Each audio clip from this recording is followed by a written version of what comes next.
aqui, socorro, misericórdia, né? Para nos auxiliar com a verdade. E para ela fazer sentido para nós a partir de agora e segunda-feira até domingo que vem, né? E a gente se reabastecer da palavra, não só no domingo na igreja, mas durante a semana, porque senão a gente começa a morrer por inanição, fica comendo fast food, achando que está comendo alguma coisa, né? E quando vê, está definhando na espiritualidade, na força para a vida, no sentido e a razão do dia a dia, por falta de evangelho, por falta de escritura, por falta de reflexão bíblica, né? Que Deus nos auxilie com essa palavra de hoje. Amém? Jesus, que aqui sejam terrenos férteis. A minha esperança sempre é essa, Jesus, que a gente não esteja jogando pérolas aos porcos, mas que sejam pérolas lançadas em que a fome e a sede pela Tua palavra façam com que a gente saia praticamente do lugar para capturar essas pérolas. Não porque eu as exponho em palavras, mas porque o Senhor já disse, porque o Senhor já se revelou.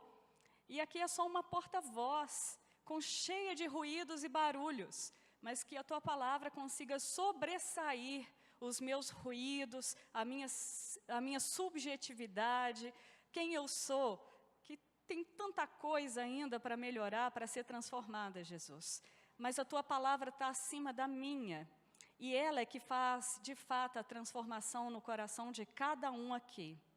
E que Satanás, todas as vezes que a Tua palavra achar lugar no nosso coração, ele veja que ele foi derrotado naquele momento. Em nome de Jesus. Amém. Nós vamos tratar aqui de Marcos, capítulo 1. A gente não saiu ainda do capítulo 1 e nem tenho pressa de sair porque é tão rico. Por mais que Marcos é apressado, é um dos evangelhos mais corridos das Escrituras, porque parece que Jesus não para, que Jesus nem dorme.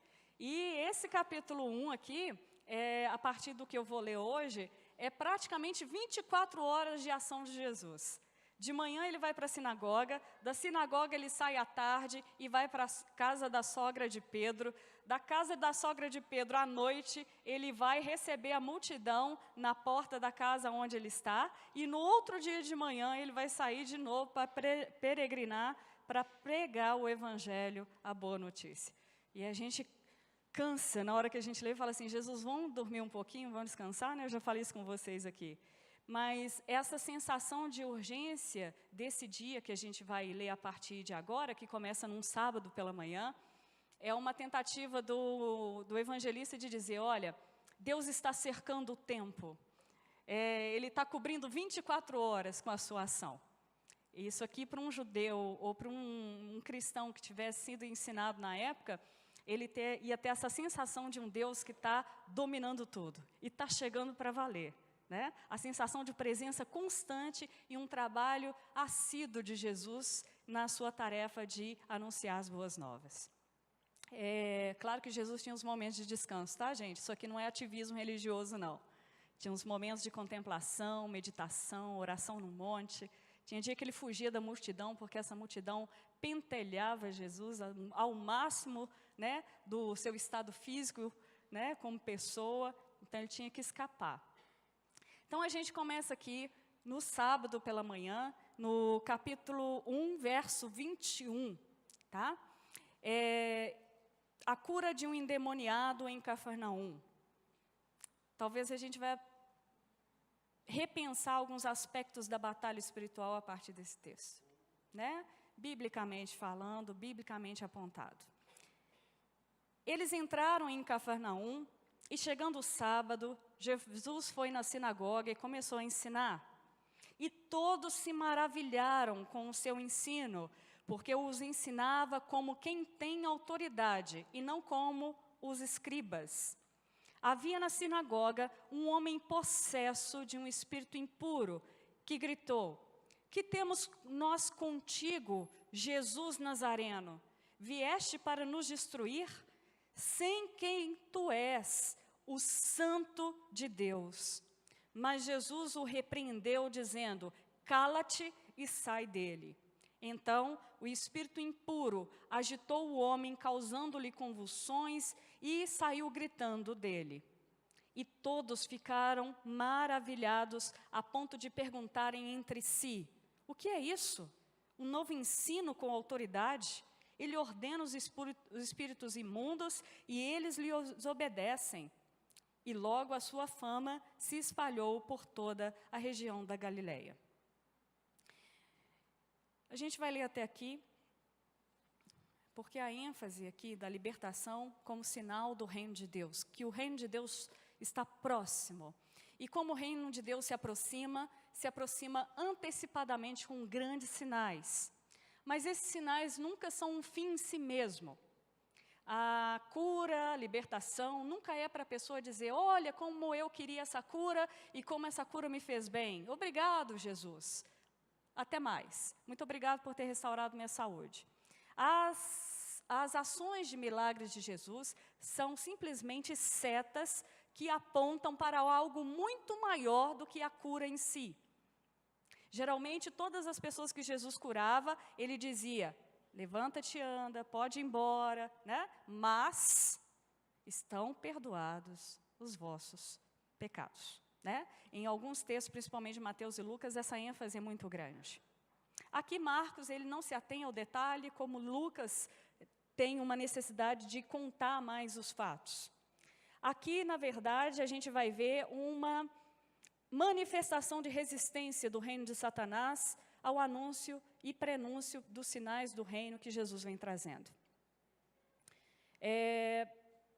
C.S. Lewis conta que o rei desceu na sua terra, chegou e veio tomar de volta o que sempre foi dele. E para isso ele chamou agentes, pessoas que possam colaborar como um exército forte e que possa, junto com ele, que é o Senhor da sua própria terra, tomar de volta o que lhe sempre foi de direito. Só que quem tomou essa terra usurpou de um poder que nunca foi legítimo. E é isso que a gente vai ver aqui. Jesus tomando de volta a integridade do corpo de uma pessoa para si. Voltando à dignidade de uma pessoa que estava possessa por demônios. O interessante é que isso vai acontecer numa sinagoga. E a sinagoga, ainda mais na região de Cafarnaum, que é uma das cidades que Jesus mais atuou, geralmente é igual nas igrejas brasileiras, né? A gente tem um evangelho expandido aqui no Brasil, e aí a gente tem uma igreja de uma denominação na esquina, na outra esquina, ou nem precisa virar a esquina, do lado tem outra, né? Aí passa 300 metros, tem outra igreja, né? Disputando as pessoas do bairro. E Jesus lidava com a sinagoga dessa forma. A sinagoga ela era espalhada, principalmente em cidades com um grande número de judeus, e existiam dezenas delas espalhadas por um mesmo pedaço de bairro. E a sinagoga, ela era chamada do lugar santo, onde as pessoas, os judeus piedosos, pelo menos uma vez por dia, passavam por lá para dizer que não perdeu a glória de Deus, porque tinha uma necessidade de transitar pela sinagoga como lugar onde a Torá era lida, a lei era repetida e a presença de Deus estava instituída. É interessante a gente lembrar que sinagoga e igreja são coisas completamente diferentes, né? Tem gente que faz de igreja praticamente um rito de sinagoga, né? Achando que o ambiente, o lugar, é que faz as coisas de fato acontecerem. E Jesus vai quebrar com esses paradigmas ao longo do seu ministério. A sinagoga, ela acolhia, na verdade, existia, quem ficava dentro dela eram os professores da lei. A gente, como teólogo, assim, né, que vem ao longo de alguns anos estudando, de vez em quando surgem umas pessoas e mandam indiretas para os teólogos, né, como se teólogo fosse necessariamente a semelhança de um professor da lei, do mestre da lei, né? A gente fica muito aborrecido com isso, né? Porque se você é um teólogo que ensina as escrituras e tem uma outra percepção da realidade do evangelho, você fica tipo assim, só porque eu estudei teologia, eu me tornei um doutor da lei, um mestre da lei, né? Mas aqui eu vou dizer de fato o que os mestres da lei faziam. E que nas 19 vezes que eles aparecem no texto, no evangelho de Marcos, 15 vezes Jesus os afronta de forma direta. Então, eles se colocam, de fato, em oposição ao que Jesus vem trazendo de novo com o seu anúncio. Tá? Então, eles se tornaram, na verdade, um problema, porque eles se cauterizaram numa espécie de método da religião. Enquanto a gente estava cantando aqui, eu tenho muito medo, já disse para vocês, repito isso todo culto, porque todo culto eu tenho medo, mas é um medo saudável, é um medo que me faz refletir enquanto eu canto, né? Um medo irrestrito que eu não quero que passe, eu quero que ele continue, porque ele me ajuda a nutrir a espiritualidade, de cantar sem saber o que eu estou dizendo, o que aquilo significa, de ir embalado pela melodia da música, e de repente eu estou cantando, o Senhor é o meu bem maior. A minha pergunta é, será que é mesmo? O quanto que isso custa para Deus ser o bem maior? Não há mais ninguém, não há mais nenhum bem além de ti. Que frase perigosa de se cantar, né? Porque isso exige entregas de magnitude da própria vida, né? Para cantar uma canção dessa. Mas a gente canta pela fé, esperando um dia cantar com toda a entrega possível, né?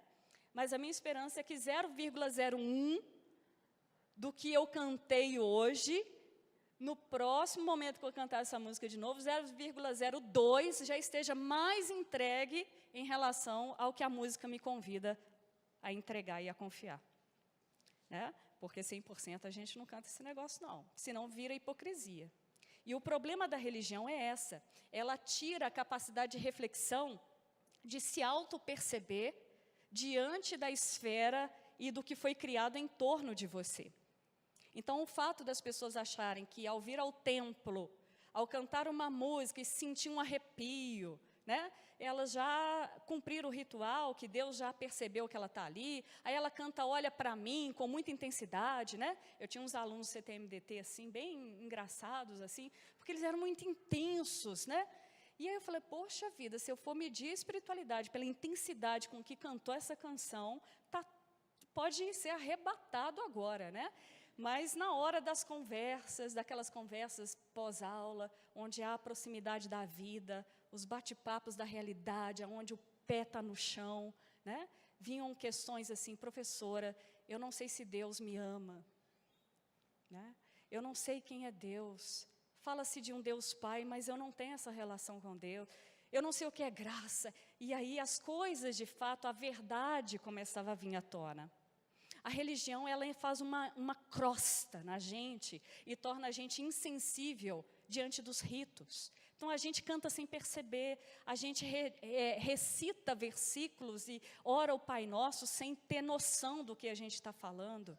E era assim o que os mestres da lei se encontravam naquela época de Jesus.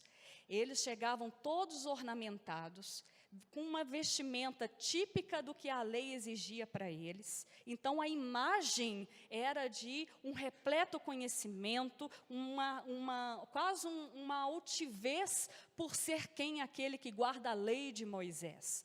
Então, eles chegavam de forma pomposa e se apresentavam com uma falsa autoridade, que, na verdade, era a repetição de um método sobre a tradição da crença de Israel, que, na verdade, já não aquecia os corações há muito tempo, e muito menos dos próprios mestres que a proferiam. A pior coisa é você falar Jesus.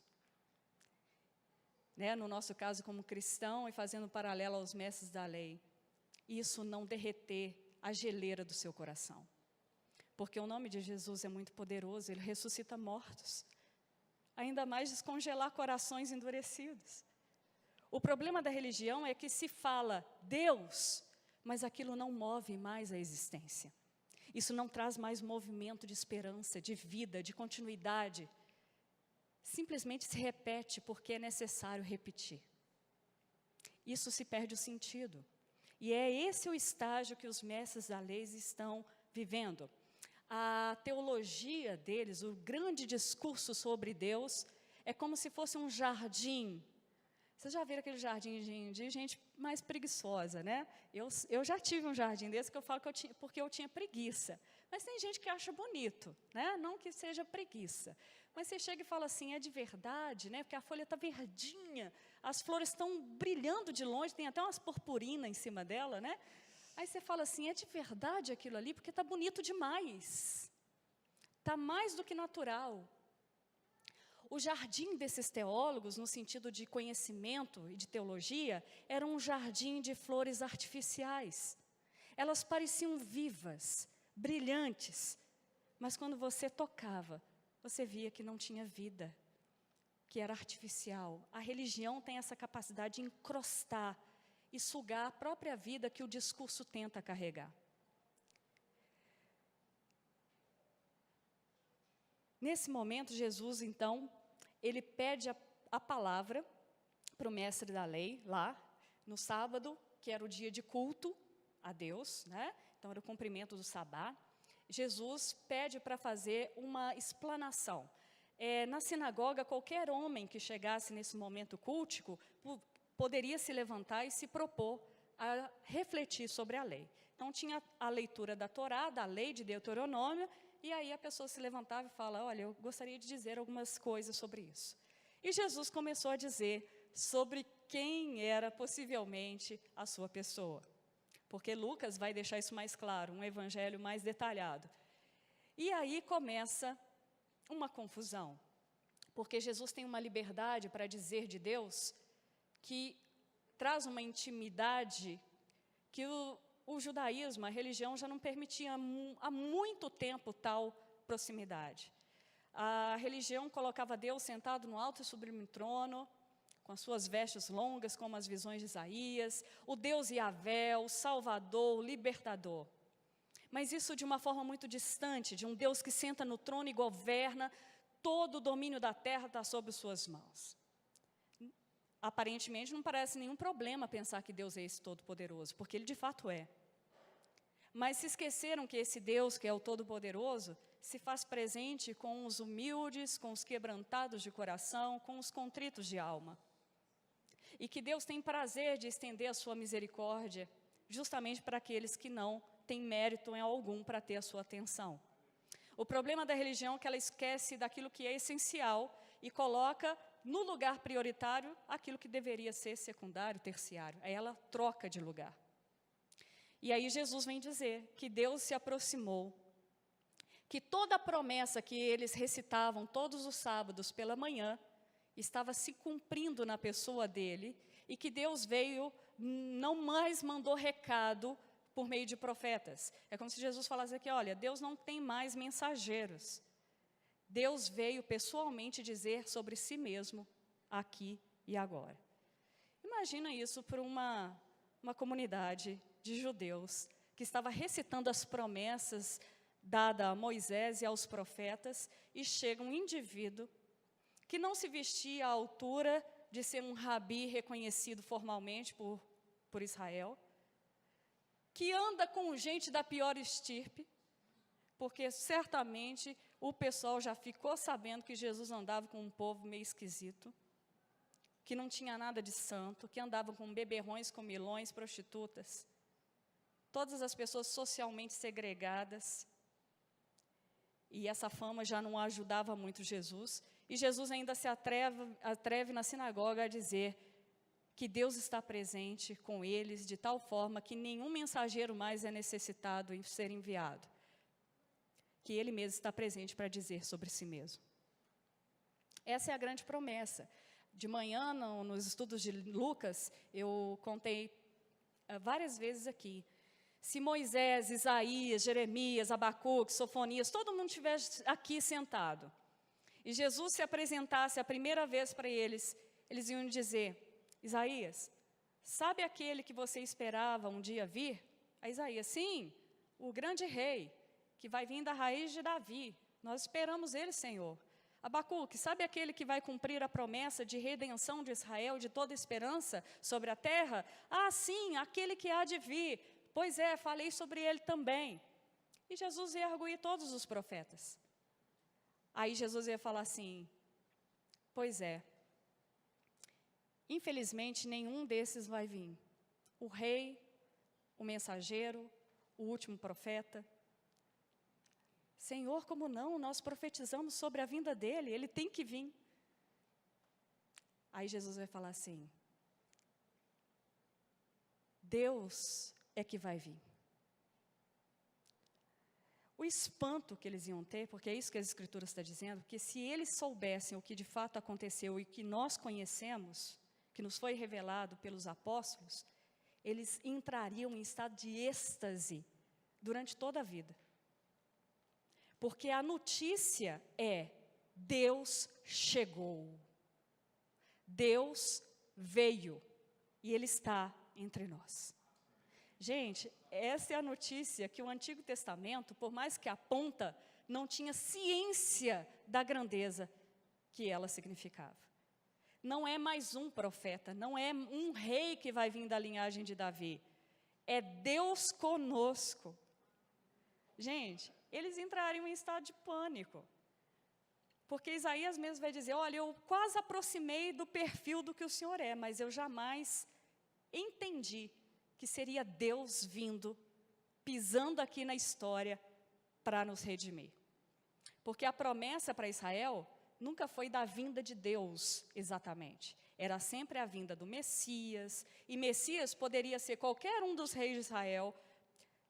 Na história da teologia do Antigo Testamento, a gente acredita que Ezequias achou em algum momento que era o rei, que era o enviado, que Davi teve um momento megalomaníaco e achou que ele era o cara enviado, né? Até que chega o profeta e fala assim: aqui, ô Davi, cai na sua, porque é da sua raiz que vai vir um enviado, mas não é você não, porque Davi começou a se achar que era o cara. Em todas as épocas da história de Israel, sempre alguém tinha uma iminência de se apresentar com uma possibilidade de ser o Salvador de Israel. Só que nenhum deles foi o real, porque era Deus que haveria de se encarnar e vir estar entre nós.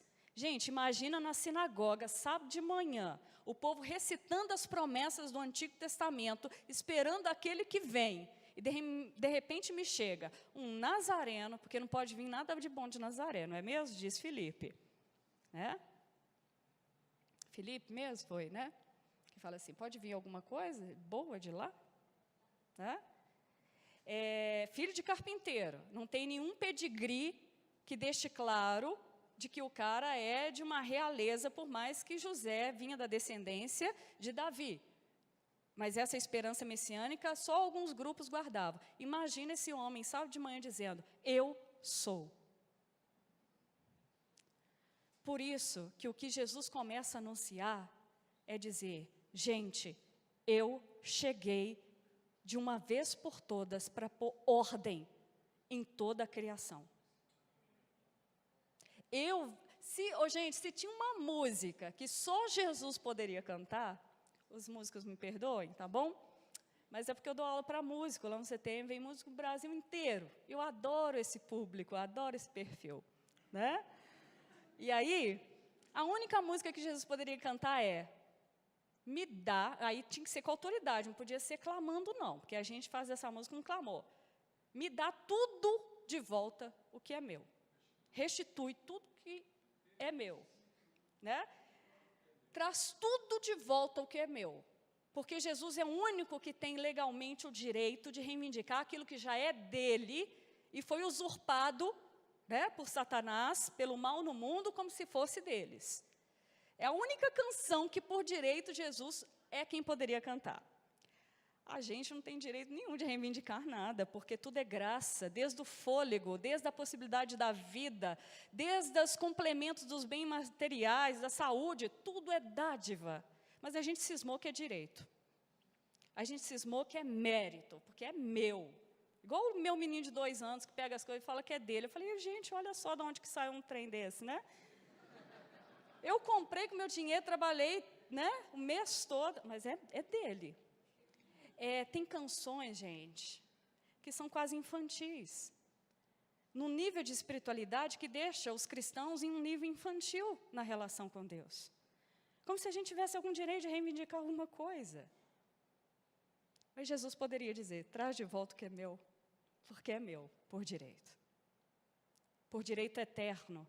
Toda a criação e todos os habitantes da terra são meus. E é isso que Jesus está dizendo nessa sinagoga pela manhã: eu cheguei. E eu inauguro comigo um reino.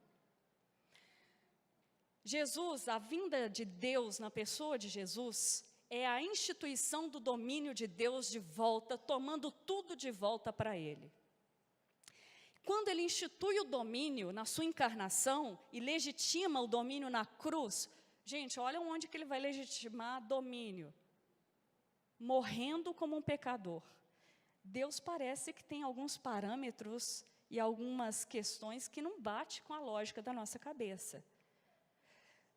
Morrer como malfeitor, como um qualquer, não legitima direito de nada. Morrer como um bandido, que é isso que Deus vai morrer como um bandido, como o pior dos malfeitores, não legitima direito. Mas Deus decidiu que seria por meio do seu sofrimento, da participação do sofrimento no mundo, na dor do encarar a própria morte, que Ele venceria o próprio sofrimento e a própria morte. Deus estabeleceu que o caminho da vitória e do seu reinado seria pelo serviço de amor e doação completa. Quando eu vejo isso, eu falo assim, Deus, o Senhor pegou pesado, porque o Senhor é a primeira referência daquilo que o Senhor me chama para fazer e ser. E aí o Senhor pegou pesado demais, porque esse negócio de se dispor a servir e mesmo assim me dispor a um estado de vida em sofrimento, porque a gente vai ler as cartas de Pedro, vai ver que cristão, por mais amado por Deus, aqueles que foram salvos em Jesus, não estão isentos de passarem e padecerem sofrimentos. E que Deus os aperfeiçoa constantemente sobre essas instâncias. E que a gente não vai ter como fugir disso, porque nem Deus fugiu. E aí você fala, lascou. Por isso que o Evangelho é difícil de aceitar. Porque o parâmetro que ele traça para a vida daquele que entra no segmento de Jesus, realmente é daquela canção que a gente cantou ali. Eu entrego a ti, eu confio. Confiar é se abandonar nos braços de um outro que é maior e mais seguro do que eu mesmo. Isso é confiar. Se abandonar de que aquele que me segura tem o poder de me trazer aquilo que de fato eu tenho necessidade e aquilo que de fato é importante. E eu confio que Ele vai fazer as coisas da melhor maneira. É isso que Jesus está dizendo. Eu estou parafraseando aqui os outros evangelhos para dar conteúdo ao que Marcos está falando aqui sobre a sinagoga, da pregação que faz os judeus ficarem maravilhados, mas não é um maravilhado que a gente fica assim, nossa, que lindo Jesus, porque o que Jesus diz é muito duro para eles. Dizer que a lei de Moisés foi deturpada por eles. E que a verdadeira mensagem dos profetas, eles não conseguiram perceber. Ficou míope, a tradição religiosa fez com que eles ficassem ofuscados para perceber a verdade. Numa aula aqui de sistemática que a gente teve, né? A gente falou de um teólogo, Joseph Heintzinger, e ele diz o seguinte, Deus chegou tão perto e tão perto de nós, Ele encarnou tanto que Ele andou entre nós e chegou tão próximo que nós tivemos a condição de agarrar as suas mãos, de tão próximo que Ele chegou, e cravá-lo numa cruz, porque Ele chegou perto demais. É isso que a humanidade carrega dentro de si, gente. A queda fez um horror conosco. É só ligar os jornais para a gente ver a criatividade que a queda trouxe para dentro de nós e que é fomentado pelo próprio maligno para que isso se perpetue dia após dia como realidade única sobre a vida de todos. Aconteceu algo muito grave conosco em Adão. A ponto de Deus estar entre nós e nós não conseguimos reconhecê-lo. E Ele chegou tão próximo a ponto de eu alcançá-lo e crucificá-lo. Porque Deus tem que morrer. Porque o que Deus traz como projeto para o ser humano faz com que tudo o que eu tenha construído sozinho, tem até uma música dos Arrais aí, né? Que fala assim, todas as casas que eu construí, né? elas vão ter que ser desfeitas. Porque o que Deus propõe a partir da sua chegada é tudo novo, é vida nova, é uma nova criatura que tem que surgir desse estado calamitoso e de curto-circuito que a gente encontra como ser humano. Gente, o projeto de Deus é altamente audacioso. Jesus vem para reconduzir a criação a um novo estado de ser. E não é só a gente não, tá? Tudo que ele está reconciliando na cruz, legitimando o seu domínio, é o coração dos homens, que para mim é mais difícil reconciliar o coração de um ser humano do que colocar em ordem todo o universo. Colocar em ordem o cosmos, que também foi afetado com a queda humana.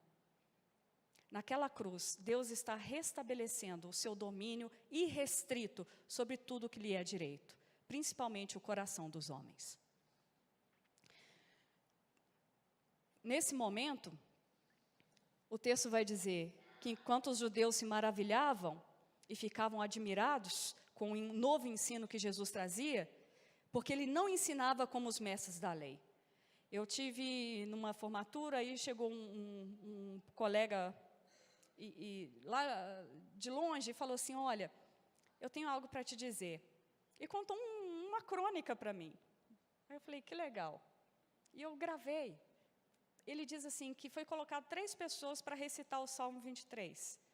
O Senhor é o meu pastor. Aí toda hora subia um, o Senhor é o meu pastor.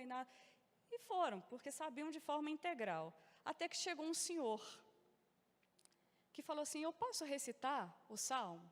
Ele falou, tá, o senhor não está no concurso, né? Porque tinha que ser com intensidade, com decorar, com harmonia poética e tudo. Ele falou, não, pode vir. E o Senhor foi, né?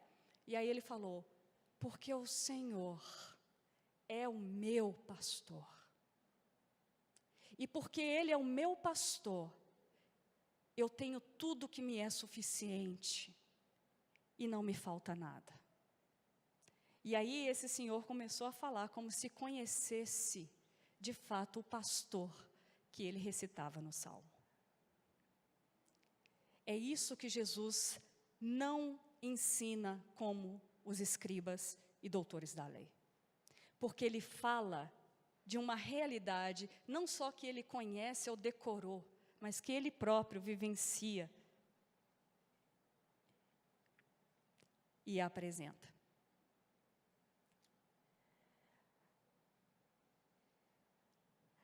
Nesse momento, quando Jesus fala com tanta intensidade sobre a sua revelação, porque ele mesmo é a revelação em pessoa, presente, diz que se manifesta um homem possesso de um espírito impuro que começa a gritar. O que temos nós contigo, Jesus o Nazareno? O interessante é porque não é qualquer Jesus, né? É o Jesus Nazareno, é aquele que encarna a pessoa de Deus. E aí a definição do nome Nazareno recorta quem é, com quem que ele está falando. Não é com qualquer Jesus, não. É Jesus de Nazaré. E aí a pergunta é, o que temos nós em comum? Está claro, nada. Tudo ao contrário. E aí o demônio vai perguntar para Jesus, você veio para nos destruir? Gente, o demônio sabe mais da missão de Jesus Cristo do que os seus próprios seguidores, em algum momento, de fato. Aqui nesse momento o demônio sabe qual é a missão de Jesus, não só sabe qual é a missão, sabe qual é o nome de Jesus e sabe a sua natureza. E aí ele vai dizer, bem sei que tu és o santo de Deus. Gente, quando o demônio diz isso, a gente sempre tem uma ilusão romântica de que o demônio está reconhecendo Jesus e está assim, se prostrando em adoração, porque ele é o cara. A gente tem essa leitura. Mas não é exatamente isso que está acontecendo, não. O demônio, na hora que reconhece quem é Jesus, seu nome, a sua natureza e a sua missão, ele está fazendo isso num ato de desespero, diante do contraste que Jesus é, de supremo bem diante do mal ali manifesto. Quando Deus se revela, gente, o maligno, o que é contrário a Deus, ganha contraste e se mostra. É igual à verdade. Aonde há verdade, a mentira por si mesma se denuncia. É assim que a gente luta pela verdade. A gente não luta pela verdade denunciando a mentira. A gente simplesmente diz a verdade. E o que é falso, o que não é verdadeiro, vai ser desnudado. É isso que Jesus está fazendo. Ele fala da revelação do Pai, e aquilo que contrasta a revelação do Pai tem que se manifestar. E num ato de desespero do demônio, ele diz: eu sei quem o Senhor é o Santo de Deus. O Senhor, por acaso, veio desfazer do nosso domínio? E aí Jesus não bate papo com o demônio, né?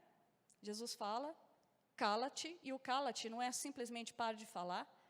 A palavra aqui é muito mais do que cala-te, esteja amordaçado e amarrado e destituído de poder.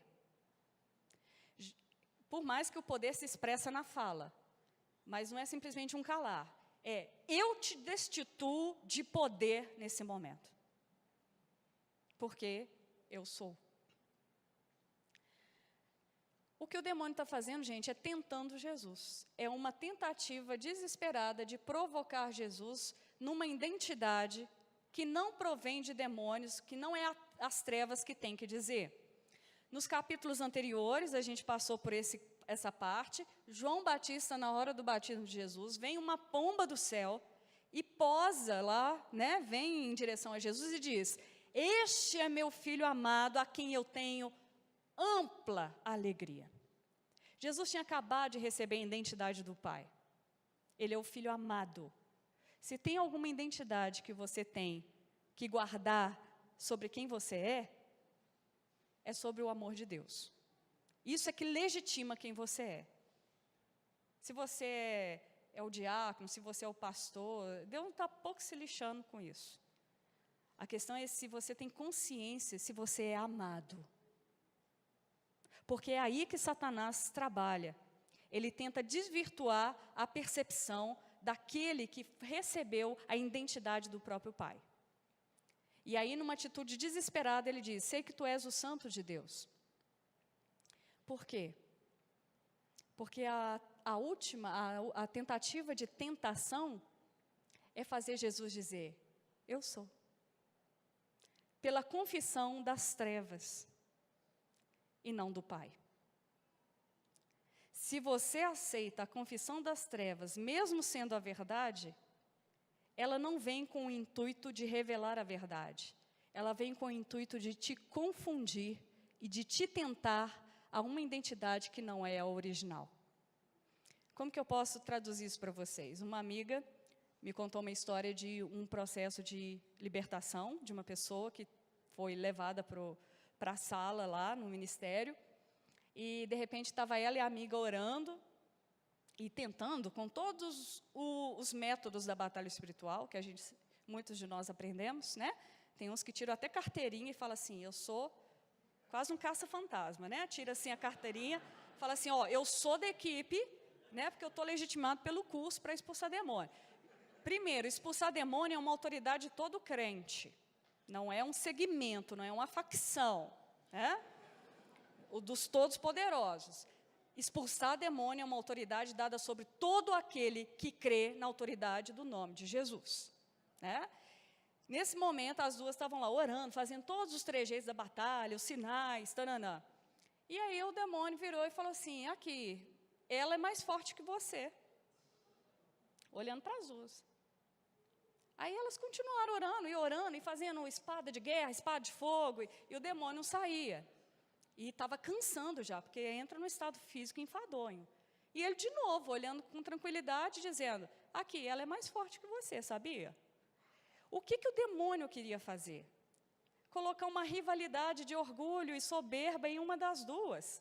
E fazer com que as duas perdessem a comunhão na oração de libertação dessa pessoa. E nesse momento, uma das duas teve um entendimento pelo Espírito de que era para parar com aquela coiseira toda, né? Tipo assim, ó, viu? O método não é o que liberta. Você vai cantar o meu amor sobre ela. E aí elas me contaram a música, que é uma música antiga. Parece que não... só isso que tem essa música? Não tem nem uma bateria que faz um estalo assim? Não tem. Ela é simples.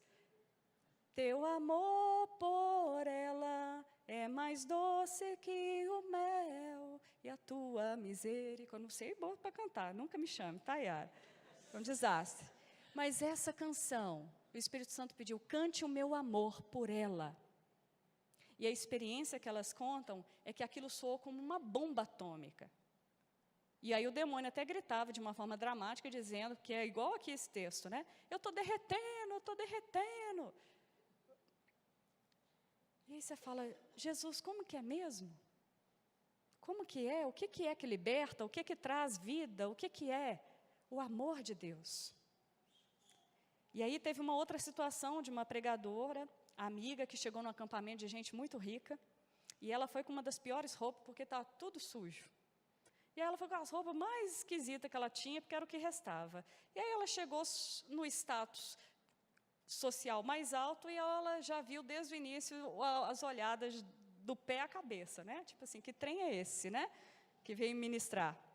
E ela contando que ficou muito constrangida, porque ela mesma falou, poxa, eu podia ter me arrumado mais, tananã e tal. Só que aí ela falou, oh, gente, eu vim pregar a palavra, vamos abrir o texto lá de um profeta, e começou a ministrar. De repente manifestou um demônio, e ninguém estava nem aí, gente. Ela fala assim que os olhares estavam dispersos, pessoas conversando, ninguém dando atenção, tipo assim, essa aí a gente não vai dar atenção não, olha o pedigree da pessoa, né? E ela falou que sentiu muita rejeição. E quando ela abriu as escrituras e começou a ler, um demônio manifestou. E começava, para! E aí ela falou que teve uma decisão a ser tomada naquela hora.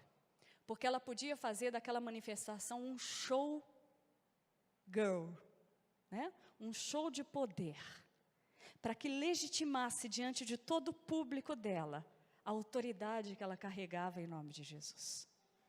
Essa foi a tentação. Mas como ela teve discernimento, até para entender como Jesus reagia a esses momentos, ela só pediu, irmãos, por favor, cuide da irmã, e ore por ela o mais rápido possível, num lugar reservado, que ela tenha a sua integridade reservada. E nós vamos continuar pregando a palavra, porque a palavra é sinal de liberdade a ela. Diz que todo mundo assim, vamos embora então, né? Vamos todo mundo prestar atenção. Ela falou, olha, eu tive um momento de decisão, porque a tentação que eu tive é, vou mostrar para esse pessoal a autoridade que eu carrego. Ela foi tentada a usar de um poder que não é legitimado por causa dela, mas por causa da presença e da palavra de Cristo. Jesus passa por isso nesse momento. Sei que tu és o santo de Deus. E Jesus disse, destituo você de poder de qualquer definição sobre mim. Porque quem tinha definido quem ele era o Pai, há capítulos anteriores no seu batismo. Jesus não precisa negociar com o poder para mostrar autoridade espiritual. Jesus não faz o seu reino a qualquer custo.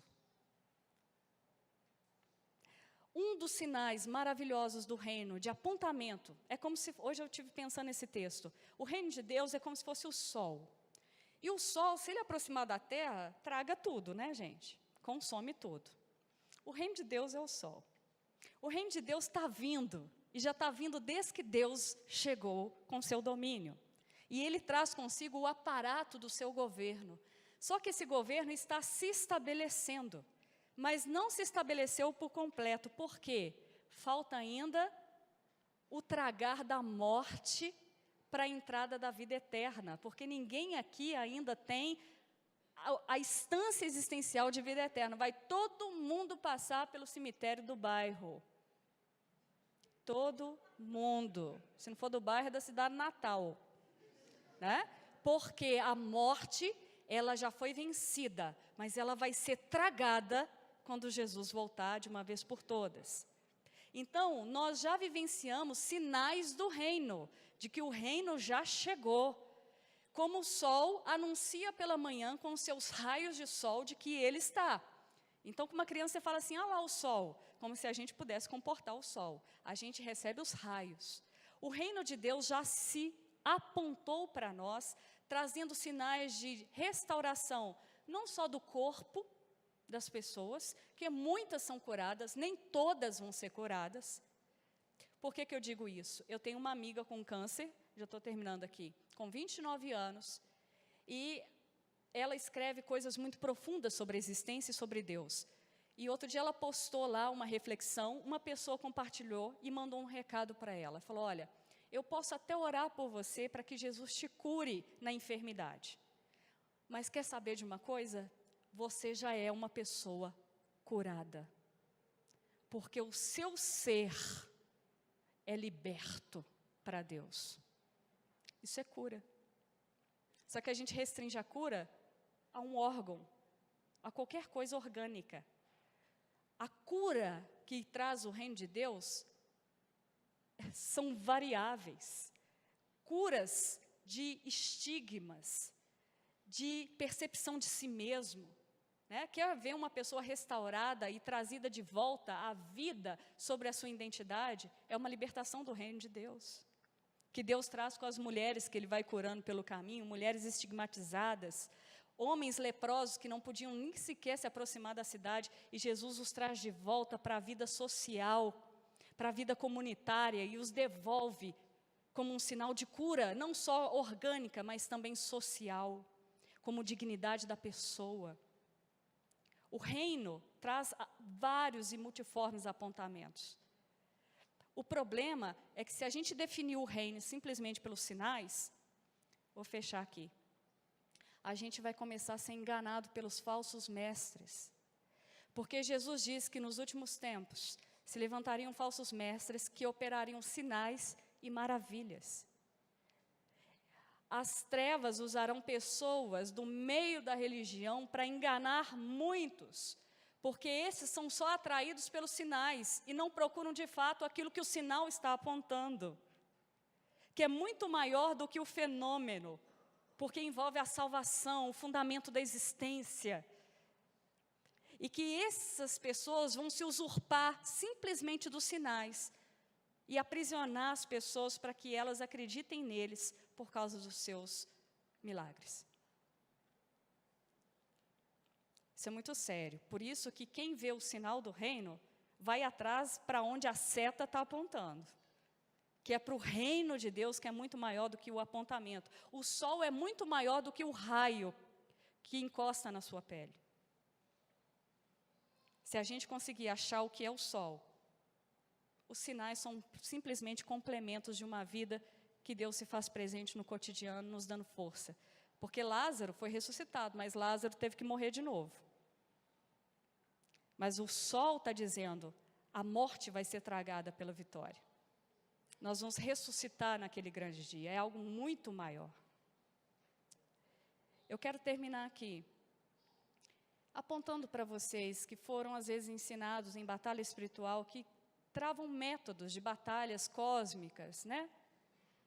Os textos bíblicos são suficientes para dizer o que se deve fazer. Calbart diz, no máximo uma olhada e uma assertiva, e saia o quanto rápido do corpo dessa pessoa, porque ela é digna do amor de Deus. Quanto mais demorar, quanto mais entrevista for feita, quanto mais busca e mapas forem feitos para descobrir o que o diabo estava fazendo na vida daquela pessoa, mais tempo de indignidade aquela pessoa está carregando sobre um espírito no seu corpo. Né? A gente foi muito ensinado a fazer outras coisas. Jesus pediu simplesmente para ter compaixão e amar. Que a presença dele restrita sobre a vida dos seus discípulos era suficiente em poder para revelar as trevas e retirá-la daquele ambiente. Quando Satanás reconhece que Jesus é o santo de Deus, ele está dizendo que a santidade, pelo menos a gente foi ensinado que santidade é a gente se privar da mesa do bar, do ir no aniversário do irmão que tem cerveja, né? Que isso é santidade. A santidade passiva, que foge do mundo, porque eu não posso ir lá, porque senão é muito perigoso, eu posso desviar, né? Tem umas santidades meio deturpadas. A santidade bíblica, ela é ofensiva. Ela é agressiva, no bom sentido, porque onde ela chega, ela santifica. Então, ela é ofensiva, ela não restringe, ela não encolhe. Aonde um influenciador chega com o Espírito de Deus, as coisas ganham outro tom, ganha outro rumo. Dentro de casa, a família ganha outro tônus, mesmo que quebre o pau, igual eu e o Bruno. Semana passada nós quebramos o pau, né? Brigamos, é teóloga, eu não prego para mim mesmo, né? Eu preciso da misericórdia de Deus, o Bruno também. Quebramos um pau feio, mas existe algo maior que está segurando a nossa vida, a nossa casa. A sensação é que Jesus fala assim: ó, vim colocar ordem no coreto. Que brigaiada é essa aí? Vamos parar com esse trem. Senta lá e vai pensar no cantinho da disciplina. E Jesus coloca as coisas em ordem e traz de volta, porque Ele tem a participação irrestrita para consertar as coisas, porque o seu reino chegou. Então todas as coisas têm jeito, até para a família tem jeito. Mas não é família bonitinha, plástica, porque não é uma família crente plástica, né? Da autoimagem, da imagem perfeita. Não existe. O reino de Deus lida com as imperfeições da vida, lida com as mazelas, com aquilo que a gente não dá conta, que quer chutar o balde, quer desistir. É nessa fraqueza que Paulo falou, que Deus olha e fala: eu vou potencializar a minha força ali, porque agora eu posso aparecer, porque agora é só eu, porque ali está tudo detonado. O reino de Deus é para trazer uma nova ordem das coisas. E Satanás não suporta essa possibilidade de esperança, porque para ele é destruir, é desfazer, é consumir. Vamos orar? Passei do tempo já, um tempão, está vermelho, quase explodindo o celular aqui, piscando. Morrendo de medo desse celular do Fipe. Aqui, ó. Uma bomba, não é um relógio. Vamos orar, vamos colocar de pé.